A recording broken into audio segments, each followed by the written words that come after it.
Mateo capítulo 19. Vamos a volver a retomar toda la lectura desde el versículo 16. Mateo capítulo 19, versículo 16. Entonces vino uno y le dijo, Maestro, ya dijimos, lo voy a leer como les expliqué hace 8 días. Le dijo, Maestro, ¿qué bien haré para tener la vida eterna? Él le dijo, ¿por qué me preguntas acerca de lo bueno? Ninguno hay bueno sino uno. Mas si quieres entrar en la vida, guarda los mandamientos. Le dijo, ¿cuáles? Jesús dijo, no matarás, no adulterarás, no hurtarás, no dirás falso testimonio. Honra a tu padre y a tu madre y amarás a tu prójimo como a ti mismo. El joven le dijo, todo esto lo he guardado desde mi juventud. ¿Qué más me hace falta? Jesús le dijo, si quieres ser perfecto, anda, vende lo que tienes y dalo a los pobres, y tendrás tesoro en el cielo, y ven y sígueme. Oyendo el joven esta palabra, se fue triste porque tenía muchas posesiones. Entonces Jesús dijo a sus discípulos, de cierto os digo que difícilmente entrará un rico en el reino de los cielos. Otra vez os digo, que es más fácil pasar un camello por el ojo de una aguja que entrar un rico en el reino de Dios. Sus discípulos oyendo esto se asombraron en gran manera, diciendo, ¿quién pues podrá ser salvo? Y mirándolos Jesús les dijo, para los hombres esto es imposible, mas para Dios todo es posible. Y a partir del 27 vamos a estar enseñando en esta mañana. Entonces, respondiendo Pedro le dijo, he aquí nosotros lo hemos dejado todo y te hemos seguido. ¿Qué pues tendremos? Y Jesús les dijo, de cierto os digo que en la regeneración, cuando el Hijo del Hombre se siente en el trono de su gloria, vosotros que me habéis seguido, también os sentaréis sobre 12 tronos para juzgar a las 12 tribus de Israel. Y cualquiera que haya dejado casas, o hermanos, o hermanas, o padre, o madre, o mujer, o hijos, o tierras, por mi nombre recibirá 100 veces más y heredará la vida eterna. Pero muchos primeros serán postreros y postreros primeros.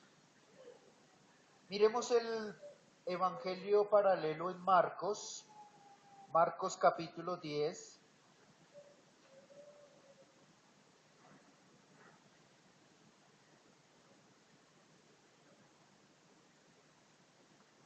Vamos a mirar allí a partir del versículo 28. Marcos 10, 28. Desde la pregunta de Pedro. Entonces Pedro comenzó a decir, he aquí nosotros lo hemos dejado todo y te hemos seguido. Respondió Jesús y dijo, de cierto os digo que no hay ninguno que haya dejado casa, o hermanos, o hermanas, o padre, o madre, o mujer, o hijos, o tierras, por causa de mí y del Evangelio, que no reciba 100 veces más ahora en este tiempo, casas, hermanos, hermanas, madres, hijos y tierras, con persecuciones y en el siglo venidero la vida eterna. Pero muchos primeros serán postreros y los postreros primeros. Volvamos entonces a nuestro pasaje en Mateo, la base de esta enseñanza. La segunda parte, que como ya les había dicho hace 8 días, vamos a tratar este tema y esta porción que leímos en dos partes. La primera es la falsa seguridad. Aquel joven rico y principal se acerca a la fuente, dijimos la fuente apropiada para resolver los asuntos espirituales. Usted cuando se acerca a la iglesia o se acerca a alguien que conozca de la Biblia y tenga temor reverente, que usted pueda ver un andar permanente y continuo en el Señor, a esas personas es que hay que acudir para hacerles inquietudes. No todas le van a resolver sus inquietudes de manera honesta y conforme a la verdad. Así que este joven rico y principal se acercó a Jesús para resolver la inquietud que había en su corazón. Pero ¿qué vamos a ver hoy? La segunda parte que vamos a ver hoy la he titulado El costo de seguir a Cristo. Seguir a Cristo tiene un costo, ¿sí? Pero todo verdadero creyente está dispuesto a pagar el costo. Es más, sabe que en algún momento de su vida hay un costo que hay que pagar. Que si bien el Evangelio es gratuito, que si bien el Evangelio es ofrecido para todos, indistintamente de su edad, de su género, de todas formas debemos comprender que tiene un costo y que vamos a ver un costo y que muchos están dispuestos a pagar realmente ese costo porque saben el precio de sus propias almas. En la primera parte entonces observamos que aquel joven rico y principal que sinceramente busca a Jesús, ahora es una sinceridad que no bastaba. Alguien puede, y usted sinceramente puede venir y buscar a Dios, pero hay una sinceridad en este joven que no es suficiente para obtener el don del Evangelio. ¿Cuál es ese don del Evangelio? La vida eterna. No es suficiente ser sincero. Y eso es parte de lo que estamos mirando también con la historia de este joven. El domingo anterior consideramos que cuando aquel joven rico fue confrontado con la primera tabla de la ley, la sinceridad de su búsqueda se transformó en tristeza a causa del precio que Jesús le dijo que debía pagar. A propósito de ese precio que debía pagar, no hice esta observación, pero Jesús está pensando en los pobres. Los pobres tienen una vulnerabilidad en la vida y Jesús está pensando en ellos, ¿no? Dice Jesús a este joven, vende todo lo que tienes y dalo a los pobres. Ahora, todos los hombres caemos muchas veces en considerar que como no le hago mal a nadie, entonces soy merecedor de la vida eterna. Este joven rico y principal representa a todos aquellos hombres y mujeres de buena reputación, de buena moralidad, de buenas obras, que son religiosos inclusive, que exteriormente tienen una vida intachable. Pero como ya veíamos en este caso, cuando son confrontados con la primera tabla de la ley, se hallan faltos, se hallan faltos, no merecedores de la vida eterna, no merecedores de aquella oferta del Evangelio. Así que cuando son confrontados por Dios mismo, se echan para atrás, siguen entonces por su camino ancho y espacioso. El precio de ir por el camino angosto que conduce a la vida es muy alto el precio, piensan. Así que lo desechan como este joven lo hizo. Ahora, con esta historia debemos entender que en el reino de los cielos no hay cabida para los ricos. ¿Ese es el mensaje de Jesús? Por supuesto que no. Él dijo que es difícil, pero cuando utilizó la ilustración, en realidad, ¿qué es? Imposible. Dijo, es difícil que un rico entre en el reino de los cielos. Eso dejó a los discípulos como con cierta inquietud y les dijo, les voy a dar una ilustración. Y con esa ilustración lo que estaba diciendo en otras palabras es que es imposible. Pero tranquilo, lo que es imposible para los hombres, ¿para quién es posible? Para Dios. Así que Dios puede llevar a su reino a aquel hombre o mujer que está confiado en sus riquezas, en sus posesiones. Lo puede doblegar y hacer ver que esas cosas son nada comparable con las riquezas de poseer, obtener el Evangelio, el perdón de los pecados.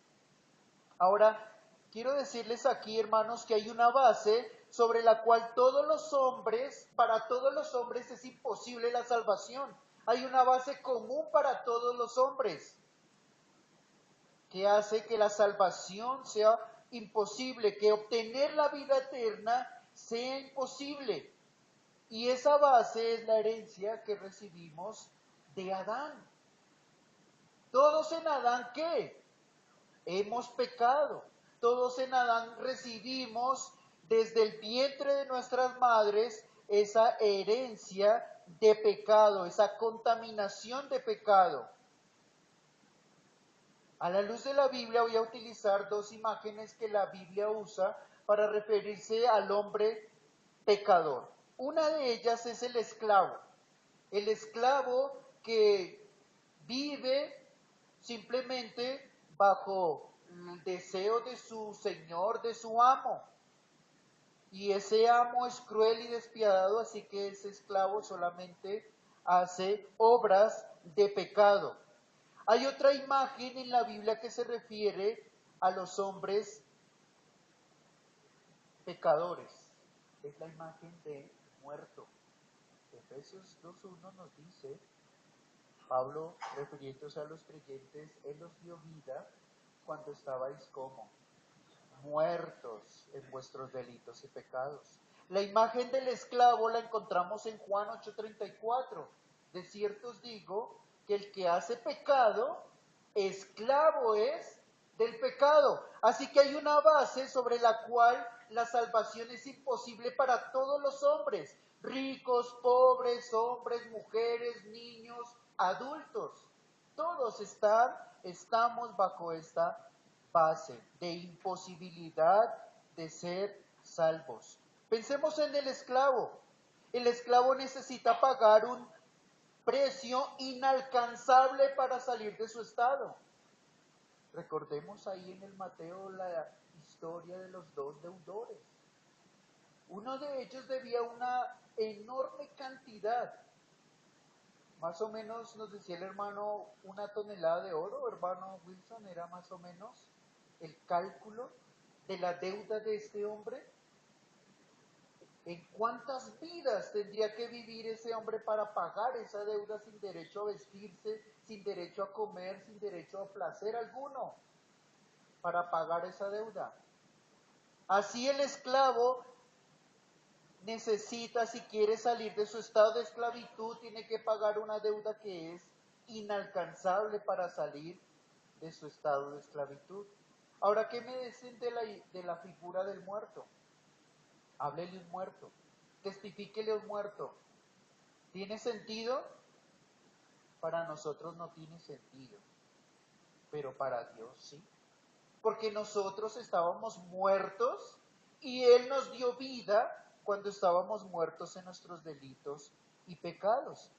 Así que el muerto requiere la vida para escuchar y comprender lo que se le está diciendo. Y esa es una base común para todos los hombres. Todos estamos imposibilitados.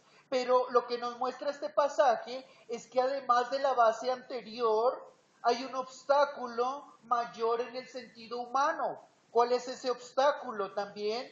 Que impide a algunos entrar y tener las bendiciones de la vida eterna. El hecho de tener posesiones en esta vida. El hecho de tener cosas en esta vida que le arraiguen a esta vida, que le hagan importante para esta vida. Es que de mi trabajo dependen 100 personas. O un día que yo no trabaje pierdo millones de millones. Necesito estar en mis negocios aquí, en el extranjero, mirando por aquí. Hoy tengo 10,000, mañana quiero 20,000, pasado mañana millones, ¿cierto? Y esa es su vida. Así que la base es común para todos. Por el pecado estamos imposibilitados de ir a Dios. Pero cuando además se añade el hecho de tener posesiones y riquezas en esta vida, el obstáculo es mayor aún. Y ese es el punto que estamos observando en este pasaje. El estado de riqueza nubla, opaca la necesidad de la fe. Recordemos, hermanos, la parábola del sembrador. ¿No nos enseñó eso el Señor a través de la parábola? Alguna parte de esa semilla cayó entre espinos y esos están representando aquellos corazones en la que la semilla intenta crecer, pero ¿qué pasa? Están los espinos que crecen más rápidamente al final. ¿Qué hacen con esta semilla?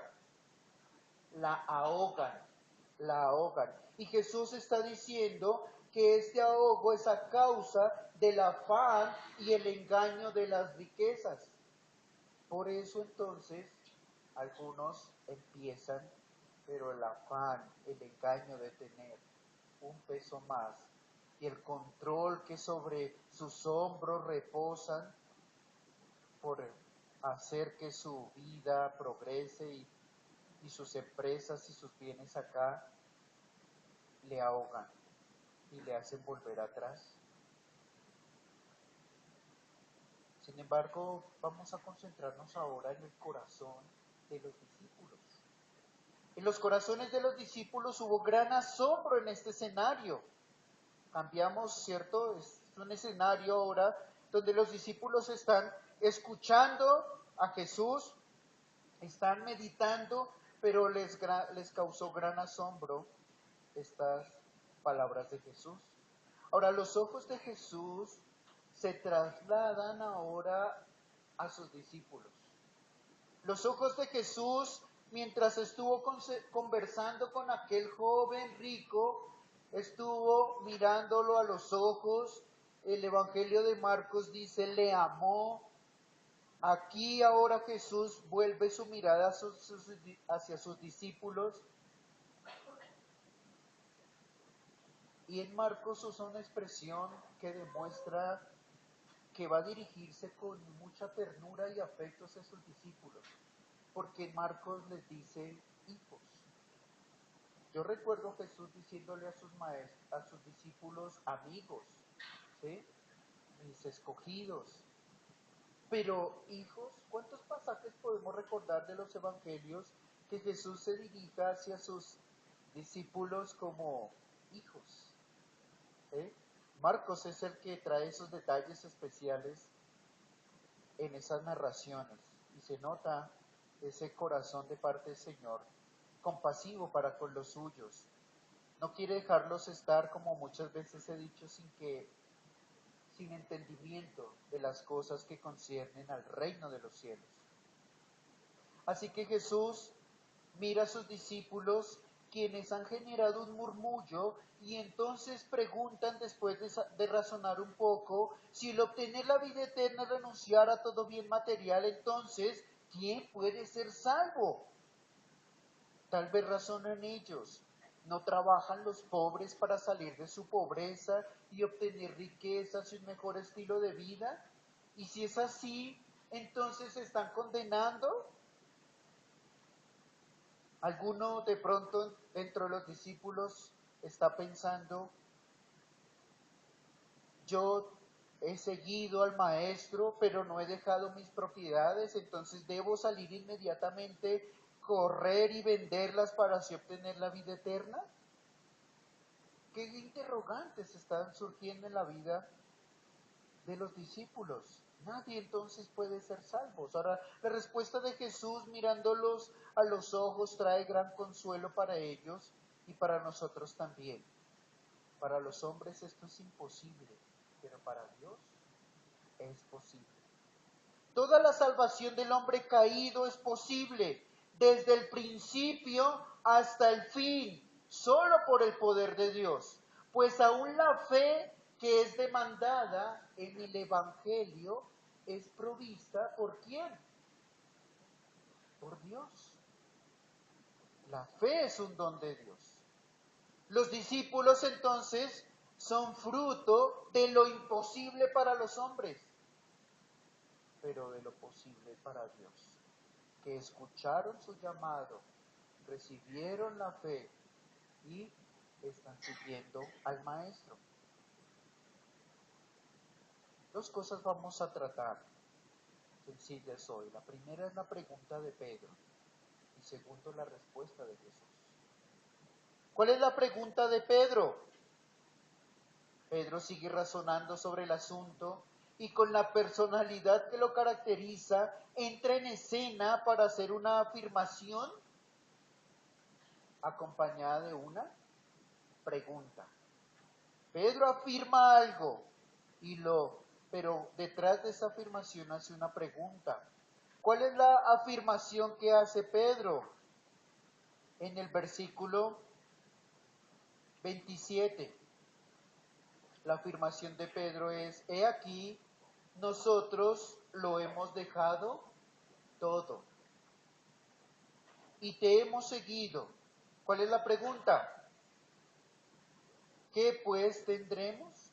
Ahora Pedro es negociante y como todo buen negociante quiere saber qué obtendrá por el precio que ha pagado, ¿no? Pedro es pescador de hombres, pescador. Va a ser y está en la escuela de ser pescador de hombres. Pero antes de ser pescador de hombres, ha sido pescador. Y sabe qué es la abundancia, la escasez, sabe que es que le den buen precio por el pescado, si es un pescado de calidad o si es un pescado un poco más de menor calidad. Sabe de precios, sabe de negocios. Ahora quiere saber qué obtendrán por el precio que han pagado. Notemos en primer lugar, hermanos, que Pedro no hace una afirmación por él mismo, sino que también por los otros discípulos. Jesús no dijo: Señor, yo lo he dejado todo, ¿qué obtendré? ¿Qué dijo? Nosotros. Está incluyendo a los otros discípulos. Yo me imagino a los otros, sí, en esta escena sí acentuando con Pedro, ¿no? Sí, Pedro presidente, sí, ese es el que necesitamos, el que nos represente de verdad. En otros escenarios yo me imagino que se esconderían y dirían: no, y este Pedro. Pero aquí como que yo creo que todos están con Pedro. Sí, señores, queremos saber qué obtendremos. Ahora, la naturaleza del reino de Dios aún no la comprenden. Yo creo que los discípulos todavía están luchando con comprender cuál es la naturaleza del reino. Porque hemos estado mirando en otros pasajes a la luz de Mateo, de que para ellos el reino y la restauración del reino es que Jesús, en vez de ir y terminar en una cruz, en realidad termines en un trono, ¿sí? Que ya no sea el Herodes de turno o su rey, sino sea el rey Jesús, que va a gobernarlos y que va a librarlos de la esclavitud y del yugo de sus subyugadores romanos, los que vengan. Ya no vendrán más subyugadores, sino están viendo un trono terrenal. Así que no están comprendiendo la naturaleza del reino de Dios, pero quieren saber qué esperar de la decisión que han tomado, que implicó el abandono de sus trabajos. Pedro y otros con él abandonaron la pesca, abandonaron las redes, abandonaron sus barcos, pero ¿a quién más abandonaron? Algunos abandonaron a sus padres, si estaban todavía con sus padres. ¿Qué ves decir del caso de Pedro? Pedro, podemos decir, estaba casado, tenía esposa, hijos, bueno, no lo sabemos, probablemente. Pero a causa de ese tiempo con el Señor Jesús, dejó también a su esposa, hijos, hermanos, padres. Mi pregunta aquí es: ¿tiene dudas Pedro acerca de Jesús? Esta situación a Pedro le inquietó decir: uy, yo creo que no. ¿Tiene alguna incertidumbre? Todos luchamos con nuestra fe, ¿o no, hermanos? Y yo espero que la fe que ustedes tienen 5 o 10 años después de haber andado con el Señor sea una fe más robusta, más madura, más estable. Una es la fe de un niño que hasta ahora está tomando la leche espiritual, pero otra es la fe de aquel que ya ha tomado carne en el sentido espiritual, que ya se ha deleitado de las doctrinas, pero también ha visto al Dios de las doctrinas cuidándolo, fortaleciéndolo y llevándolo en medio de su peregrinaje hacia la patria celestial. Su fe es madura después de 5, 10, 15, 20 años de andar con el Señor. Los discípulos, y yo creo que Pedro aquí con ellos, están en la última etapa de acompañar a Jesús. Ya están en el tercer año, ya están a puertas de entrar a Jerusalén, donde se darán los hechos de los sufrimientos de Jesús. Así que Pedro no creo que tenga dudas de volver atrás. Ya hemos visto a Pedro afirmando: tú eres el Cristo, el Hijo del Dios viviente. Bienaventurado eres, te lo reveló mi Padre. Pero salió de la boca de Pedro, ¿cierto? Hay un convencimiento en su corazón. Pedro, a diferencia de los otros discípulos, ha estado en otros escenarios y ha conocido a Jesús de manera más especial o íntima que tal vez los otros 11 discípulos. Aún ha conocido que Jesús le ha censurado su fe. Cuando Jesús, o cuando Pedro más bien, dice: Señor, si eres tú, manda que yo vaya caminando sobre las aguas.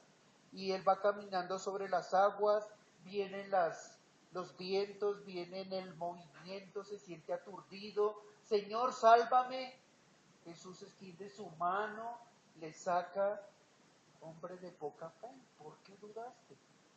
¿Quién hubiese sido tan osado de haber hecho esa petición a Jesús de que mande que camine sobre las aguas? También, cuando Pedro le toma parte y le dice: Señor, que nada de eso, de lo que tú nos has dicho, de tus padecimientos, nada de eso te acontezca. ¿Qué le dice Jesús a Pedro? Quítate de delante de mí, Satanás, me eres tropiezo. Pones tropiezo a la obra de Dios.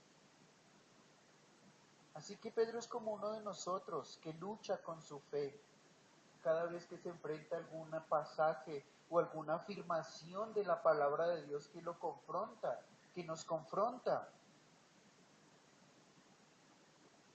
Esta lucha interna se evidencia en que Jesús ya ha respondido a la pregunta. ¿Cuál es la pregunta que hace Pedro? ¿Cuál es la pregunta que hace Pedro? ¿Qué obtendremos? Jesús ya la había respondido. ¿O fue tan fuerte el impacto de una parte de la verdad que se quedaron con eso, que no escuchó la segunda parte? Pero Jesús ya la había respondido. Indirectamente ya la había respondido. ¿Cómo y cuándo la respondió Jesús? ¿Cómo y cuándo la respondió Jesús? Ahí en el pasaje está. ¿Qué le dijo al joven rico? Vende todo lo que tienes, dalo a los pobres, ¿y qué? Tendrás tesoros en el cielo. ¿Ya lo había respondido Jesús? Sí. Tendrás tesoros en el cielo es la respuesta. ¿Qué obtendremos? Ya te lo dije, Pedro. Tesoros en el cielo. Tal vez la pregunta más correcta de Pedro aquí hubiese sido: Señor, explícanos lo de tesoros en el cielo, porque es que estamos aquí en esta vida y queremos la seguridad de esta vida, y es que tú nos hablas de cosas del cielo, pero es que el cielo no lo hemos visto, no sabemos qué es, cómo es. Hubiese sido más, es decir, hubiese mostrado que al menos Pedro estuvo muy atento a lo que Jesús le dijo al joven rico: obtendrás tesoros. Pero no preguntó: Señor, explícanos de los tesoros, sino: Señor, en nuestro caso, ¿qué obtendremos? ¿Qué obtendremos? Segundo, la respuesta de Jesús. Sin embargo, notemos que Jesús acá no está, como en otras ocasiones, censurándole y siendo fuerte con él. Jesús, con toda compasión y misericordia hacia los suyos, responde para afirmarle sus corazones. De cierto os digo que en la regeneración, ¿Qué es este desierto? Estamos leyendo el versículo 28. Jesús les dijo, de cierto os digo. Me voy a concentrar primero en este desierto. Desierto es una palabra que significa amén o significa de verdad. ¿Los padres han hecho promesas a sus hijos? ¿Sí? Padres, los que están aquí han hecho promesas a sus hijos. ¿Todas se las han cumplido al 100%? A veces nos rascamos la cabeza y yo qué le prometí y ahora me va a tocar consolarlo con esto. Si le prometí algo grande, mejor, mire, esto fue lo que alcanzó porque es que se me fue la mano en la promesa. Fue demasiado lo que le prometí. Me tocó consolarlo con esto más pequeño. Desierto en la boca de Jesús tiene una fuerza mucho mayor que la de un padre hacia un hijo. Porque ¿quién la está diciendo? Jesús. El camino, la verdad y la vida. No hay formas de que estas palabras que salen de Jesús tengan alguna sombra de duda, alguna incertidumbre, que Él no tenga capacidad para cumplirla. Que Él después le diga, se me fue la mano en la promesa que le hice, mire, espero que te consueles con esto más chiquitico. No, de cierto, en verdad, amén, así va a ser. ¿Qué es lo que de cierto va a ser? Que en la regeneración, ahora, ¿a qué se refiere la regeneración? Él les señala un tiempo, un momento específico. Se refiere a la creación renovada, allí donde la realidad de la vida eterna será vivida en toda la plenitud de la palabra según las promesas divinas. En otras palabras, en la segunda venida de Cristo. Allí en ese momento, en la regeneración, ¿qué va a suceder? Cuando el Hijo del Hombre se siente en el trono de su gloria, vosotros, mis hijos, permítanme aquí agregar esto, por el espíritu que hay cuando vemos en Marcos, vosotros, mis hijos, que me habéis seguido, también os sentaréis sobre 12 tronos para juzgar a las 12 tribus de Israel. Este es uno de los versículos de Mateo que afirma el carácter de la realeza del Señor, quien como rey le promete a sus discípulos lugares prominentes desde los cuales juzgarán a las 12 tribus de Israel. Recordemos tres cosas aquí. Primera, dentro de estos 12 que están aquí, están recibiendo esta promesa, ¿quién también está? Judas, también está Judas entre los 12. Pero sabemos que la historia de la Biblia nos muestra que él fue reemplazado. Así que ese lugar permanece sin él. Segundo, que Dios también en el pasado, y ellos lo podían ver a través de las promesas, en el pasado Dios ha cumplido sus promesas. Algunos queremos saber que lo que nos promete realmente esa persona tiene el poder para hacerlo, no que sencillamente se comprometió por salir del paso en una situación. Pero en el Antiguo Testamento hay testimonios de que Dios cumple sus promesas. Una de esas promesas cumplidas y especiales, Génesis 22, 15 al 18. Abraham está sacrificando, va con su hijo, fue con Isaac allí al monte, y cuando está a punto de enclavar a su hijo, Dios le detiene y le dice, no lo hagas, ya conozco y ya sé quién eres tú, me has mostrado tu corazón, y por ese acto de obediencia yo prometo bendecirte y hacer de ti una gran nación. Y Dios lo hizo. Dios lo hizo. Toda la historia del Antiguo Testamento es la historia del cumplimiento de la promesa de Dios de hacer una gran nación con Isaac, Jacob y las 12 tribus de Israel. Ustedes pueden mirar ahí Salmos 25, 12 al 14. Podríamos mirar aquí, por mencionar solamente algunos, y utilizar el mismo Mateo, Mateo 10:32. Miremos allí Mateo 10:32.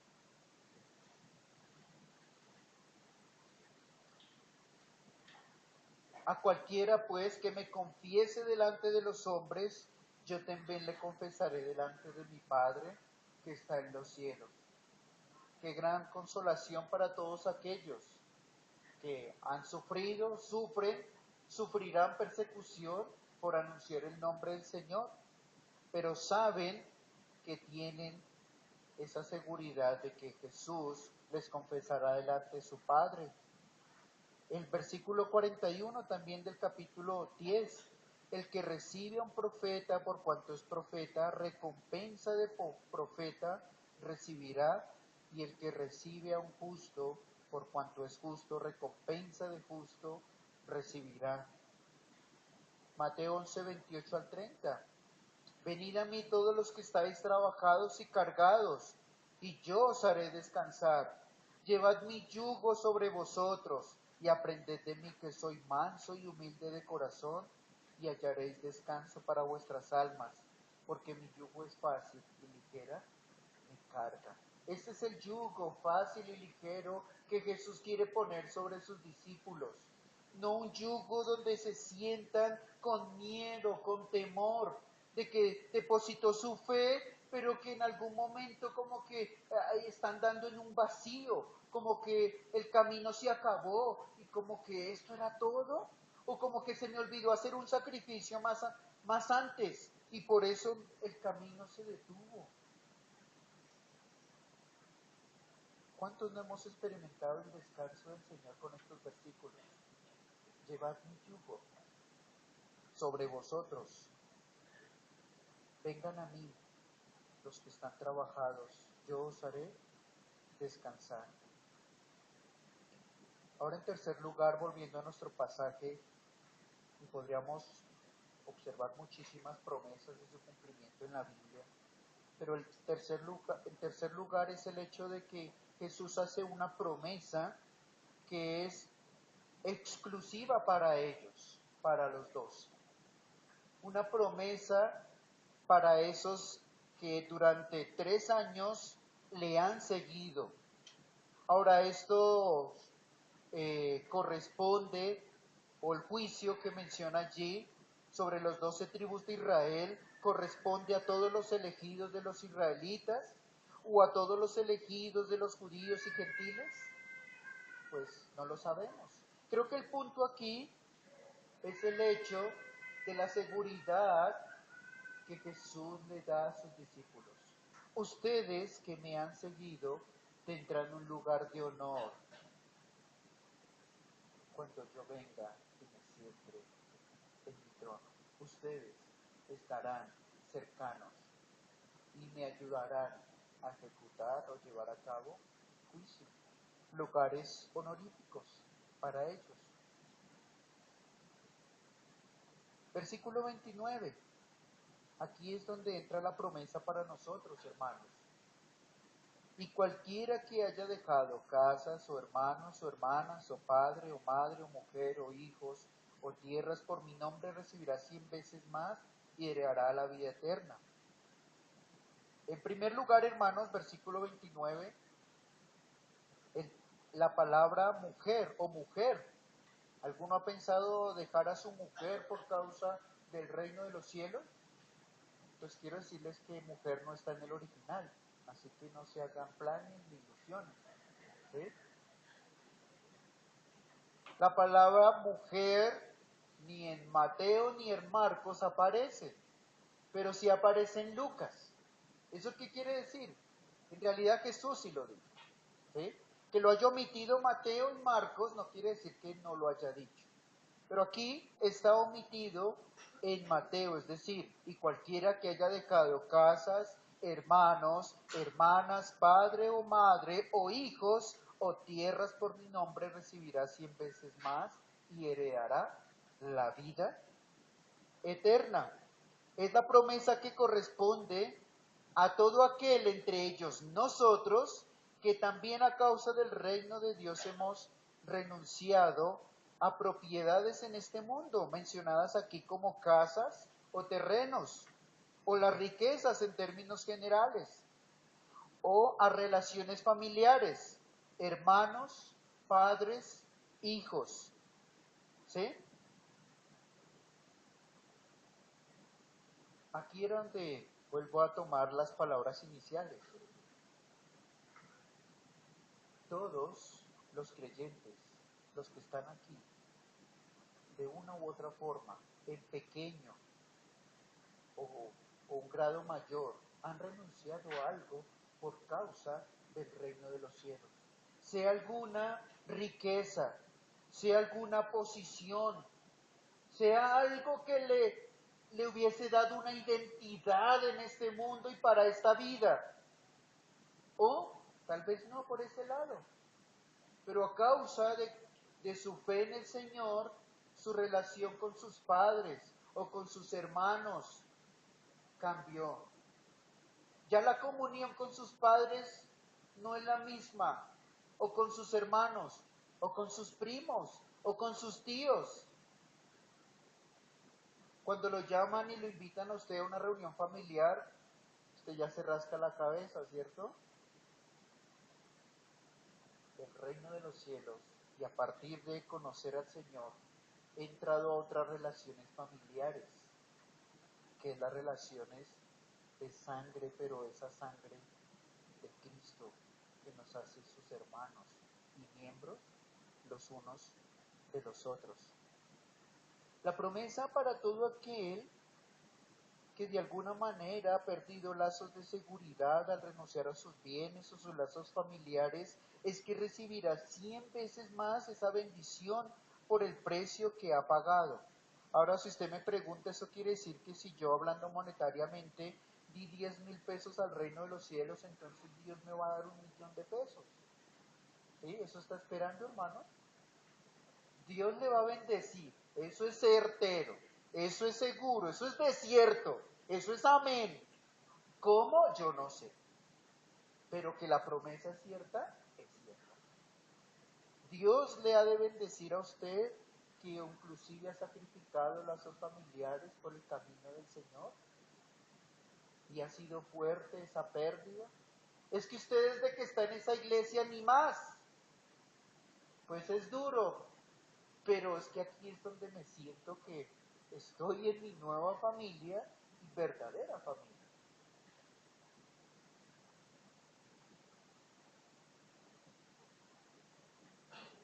Esto me llevó a pensar en el ejemplo de Jesús, hermanos. Todo asunto que Jesús pida, lo podemos ver claramente en él. Pensemos por un momento en esto. ¿Dónde estaba la morada de Jesús? En el cielo, al lado de su Padre, con una armonía plena y perfecta. En su trono de gloria, rodeado de querubines y ángeles que le sirven por siempre. Una casa esplendorosa. ¿Qué necesidad tenía de venir a este mundo? Así que en un sentido, él renunció a su propia casa, a su propia morada, a su posesión, a su Padre mismo.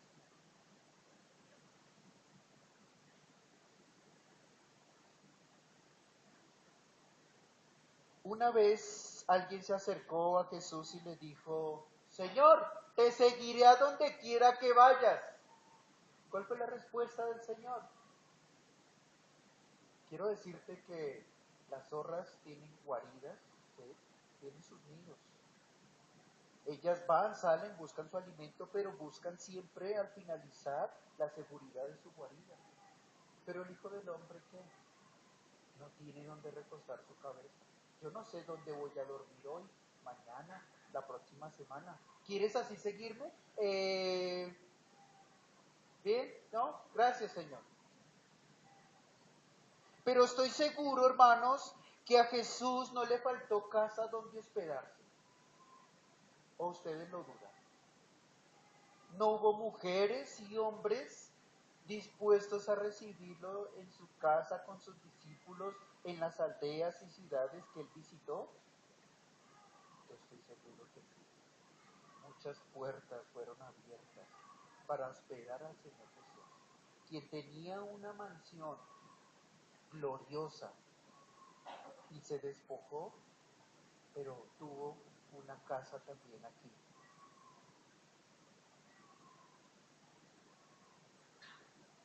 También vemos en la vida del Señor Jesús que en algún momento sus hermanos y su madre en un momento no creyeron en Él. Y tenía alrededor a sus discípulos, alrededor a otras mujeres que le servían, a quienes Él consideró como. En algún momento vienen a buscar a Jesús su madre y sus hermanos. Díganle que estamos aquí, lo necesitamos. ¿Cuál es la respuesta de Jesús? Señalando a sus discípulos, con quienes él estaba. Díganles que aquí está mi madre y aquí está quienes, mis hermanos. El punto cuál es acá, hermanos, es ilustrar que esa promesa de la renuncia, sea bienes o sea relaciones familiares, Dios la suple en su iglesia con los suyos. Esa promesa es para aquí, en el peregrinaje que nos reste por vivir aquí en esta tierra. Tal vez en Mateo no sea claro, pero si ustedes leen en Marcos y en Lucas, esa promesa es para aquí, para esta vida. ¿Usted ha renunciado a algún valor y bien terrenal por el reino de los cielos? Dios aquí se lo va a recompensar. ¿Usted ha renunciado a relaciones familiares especiales? ¿Sí? Esos lazos de sangre fuertes, Dios aquí se los está recompensando. Aquí hay madres, aquí hay padres, aquí hay hermanos, aquí está la familia de Dios en la que nos gozamos y nos deleitamos. Esta es nuestra familia. Amén. ¿Sí? ¿Somos familia, hermanos? Ustedes son mis hermanos. Y aquí tengo más madres. Gracias al Señor me dio doble bendición de tener a mi madre, a mis padres, pero también sé que muchos de ustedes son como madres para mí. Se preocupan por mí, oran por mí, como una madre por su hijo. Aquí está esa bendición especial de parte del Señor, el cumplimiento.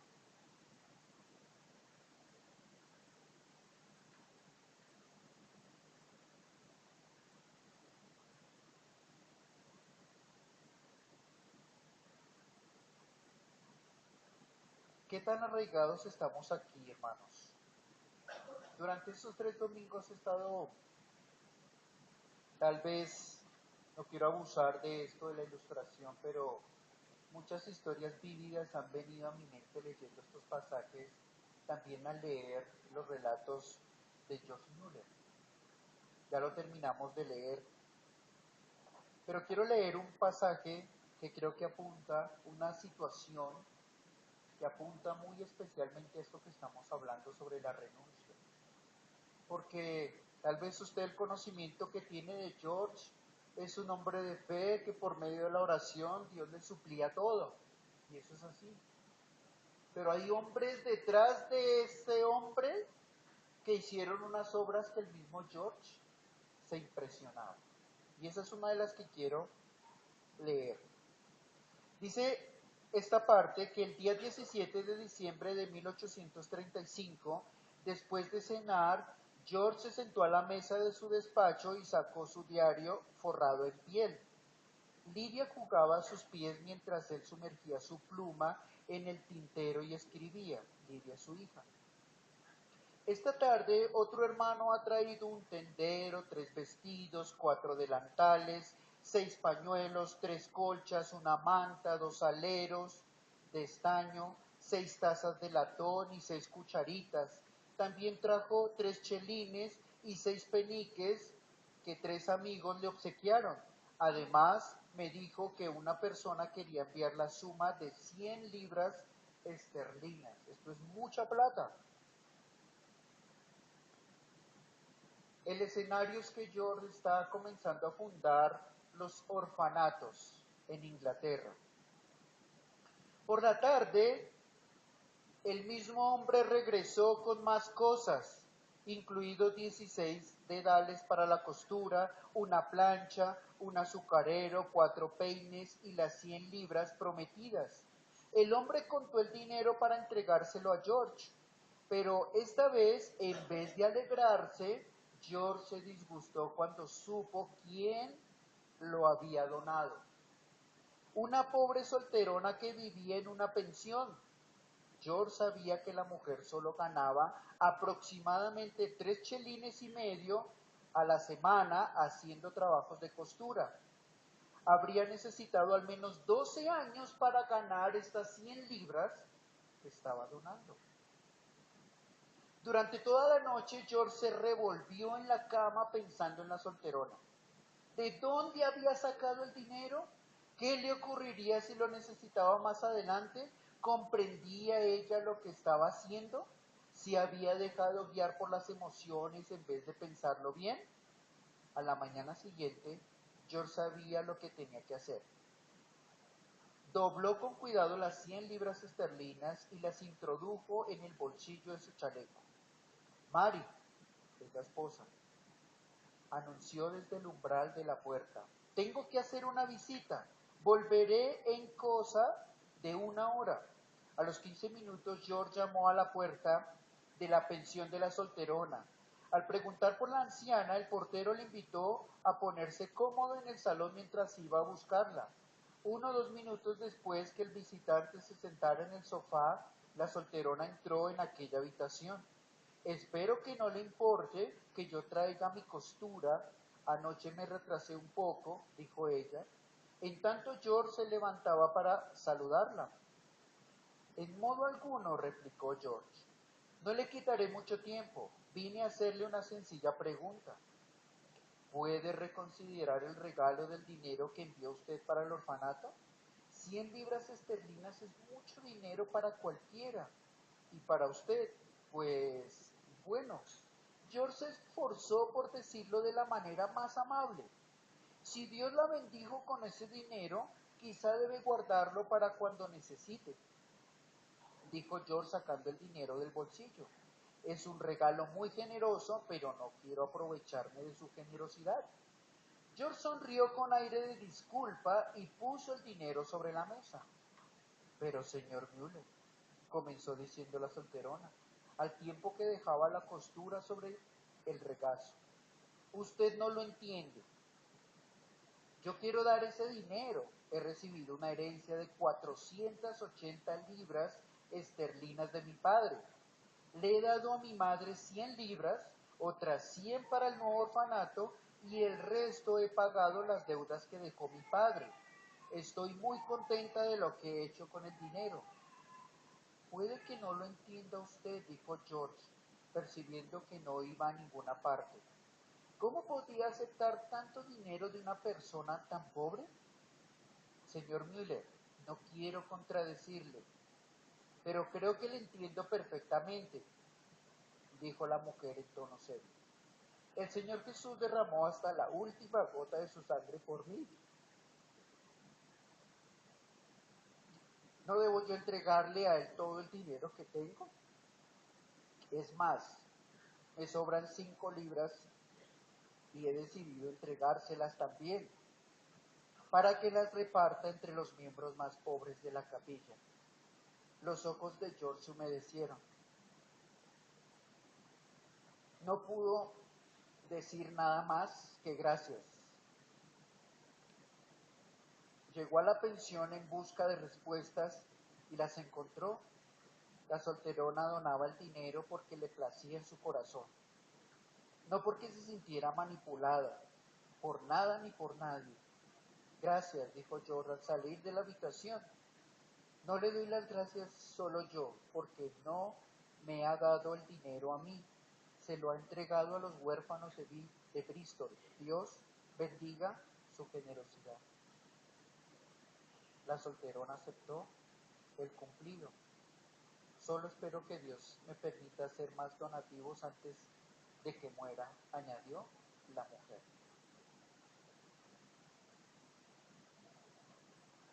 Hay momentos en donde hay personas detrás de hombres que hacen la obra del Señor que tienen más fe que ellos mismos. Dios simplemente fue un instrumento. Él puso sus manos, el Señor se las llenó y Él administró justamente esas inversiones. Pero detrás había hombres y mujeres que estaban invirtiendo en el reino de los cielos de maneras libres, espontáneas, de maneras no obligadas. Así como ninguno de nosotros, hermanos, estamos obligados a dar al reino de los cielos. Solamente que nazca de un corazón que no sea por tristeza ni por necesidad. Dios bendice al dador alegre. Y Dios cumplirá sus promesas de darle, bendecirle aquí, sea con otros lazos familiares dentro de la iglesia, sea con otras casas, con otros bienes. Aquí, como decíamos, no se trata de censurar la riqueza, de decir el que tenga aquí no hace parte del reino de los cielos, pero lo que tiene es para la gloria del Señor. Y si Dios le bendice el doble, el 100 por 1, bendiga también a su iglesia, participando de la extensión del reino de los cielos. El versículo 30 dice, pero muchos primeros serán postreros y postreros primeros.